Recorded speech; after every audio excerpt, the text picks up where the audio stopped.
السلام عليكم ورحمة الله وبركاته. حبايب قلبي، أخباركم إيه؟ إن شاء الله النهاردة إحنا يعني جاي أقول كلمتين وبس، لعل سبحان الله حد هو بيقلب كده يسمع الكلمتين اللي أنا هقولهم ويكون مش عارفهم. إحنا جايين، أنا مش هطبخ ولا هعمل تفريزات ولا هعمل أي حاجة. أنا هقول حاجة أهم من ده بكتير قوي قوي. يعني سبحان الله، يعني من بداية الساعة 12 هتلاقي ناس من المسلمين كتير جدا بيحتفلوا بالكريسماس وبيهنوا النصارى بالكريسماس. احنا ايه ارتباطنا بيه يا جماعة؟ يعني احنا ليه بنحتفل باليوم ده؟ احنا كمسلمين بنحتفل باليوم ده ليه؟ احنا بنحتفل باليوم اللي هو نسبه لله ولدا. قل هو الله احد الله الصمد لم يلد ولم يولد ولم يكن له كفوا احد. احنا ازاي احنا بنحتفل بها بيوم زي كده؟ احنا لا يجوز لنا شرعا ان احنا نحتفل بيوم زي ده. لا يجوز لنا احنا كمسلمين ان احنا نتبع مسلم قد احدث بدعة في دين الاسلام. يبقى يجوز لنا ان احنا نتبع غير مسلم قد احدث بدعة في دينه هو؟ سبحان الله. عمركم سمعتوا عن يهودي او نصراني بيجوا مثلا في رمضان مثلا يصوموا او يعلقوا مثلا زينه؟ عمركم جيتوا في مثلا في عيد اضحى لقيتوا واحد يهودي قال انا هجيب مثلا الاضحيه دي واذبحها مثلا تقربا الى الله؟ عمرنا ما سمعنا في حاجه زي كده. انما احنا بقى ليه احنا بنتشبه بحاجاتهم؟ يقول النبي صلى الله عليه وسلم: من تشبه بقوم فهو منهم. يعني سبحان الله، احنا ليه احنا يعني عامل زي، يعني مثلا هقول مثلا حاجه زي مثلا ايه. لو انت كنت بره او انت كنت بره مثلا وجيتي من بره، لقيتي مثلا واحد جارك بيقول لك ده مثلا ده مثلا والدك، جارك التاني ده مثلا مسك والدك يعني اداله علقه تمام. المفروض ان انت هتعمل ايه؟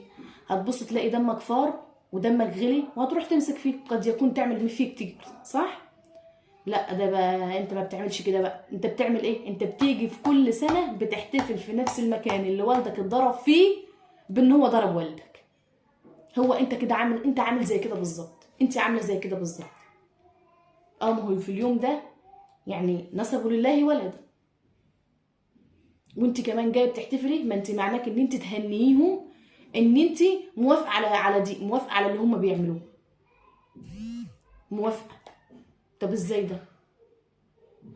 يجوز ايوه تهنيهم بمولود جديد، يجوز انك مثلا تهنيهم مثلا ترقيه جديده، يجوز ان انت مثلا تهنيهم صاحبك اترقى في الشغل، يجوز مثلا تهنيهم في فرح، انما لا يجوز ان انت تهنيهم في عيدهم. ده خلاف عقيدتنا تماما. على فكره الكريسماس ده اصلا يعني الناس الاخوات اللي هم النصارى مش اصلا مش في دينهم. يعني هو ده كمان هم كمسيحيين أو كنصارى او كيهود مش موجود اصلا عندهم في دينهم اصلا. ما ينفعش يا جماعه. لا يجوز لا يجوز لا يجوز لنا كمسلمين ان احنا نهنيهم باعيادهم، لا يجوز. اي حاجه تاني ماشي، انما ده يا جماعه ما ينفعش ما ينفعش. يقول النبي صلى الله عليه وسلم: من تشبه بقوم فهو منهم. يبقى احنا يا جماعة لما نقول ان هو لا يجوز ان احنا نهنيهم بعقيدة فاسدة، ان احنا معنى كده ان احنا نظلمهم او نعاملهم معاملة سيئة.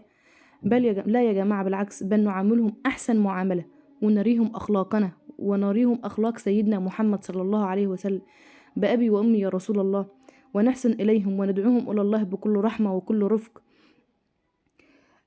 فعشان كده يا جماعة ان احنا نتقي الله. لا يجوز ان احنا نهنيهم بالكريسماس والكلام الفاضي ده كله ده، لان العيد ده مرتبط بعقيدة فاسدة. لانهم بيحتفلوا باعياد الله، وهو بالنسبة لهم اللي هو المسيح عيسى عليه السلام. فعشان كده يا جماعة هو لا يجوز. يجوز ان انا اهنيهم في فرح، في مرض، في ترقية جديدة، بمولود جديد. هو ده اللي انا يجوز فيه ان انا اهنيهم في ظروف عندهم. يقول الله في الحديث القدسي: قال: شتمني ابن آدم وما ينبغي أن يشتمني، فقالوا إن لي ولدا. فالله يقول: أنا الله الأحد الصمد لم ألد ولم أولد ولم يكن لي كفوا أحد. القول ده يا جماعة قول عظيم جدا، إن هم يقولوا إن ده ميلاد الله. يعني قول عظيم عظيم عظيم جدا. هذا القول تكاد السماوات تتفطر منه وتنشق الأرض وتخر الجبال هدا أن دعوا للرحمن ولدا. اتقوا الله يا جماعة، اتقوا الله. لو وصلتوا معايا لحد هنا متنسوش لايك وشير للفيديو، شيروا الفيديو على قد ما تقدروا. احنا ديننا دين الاسلام، دين الحق.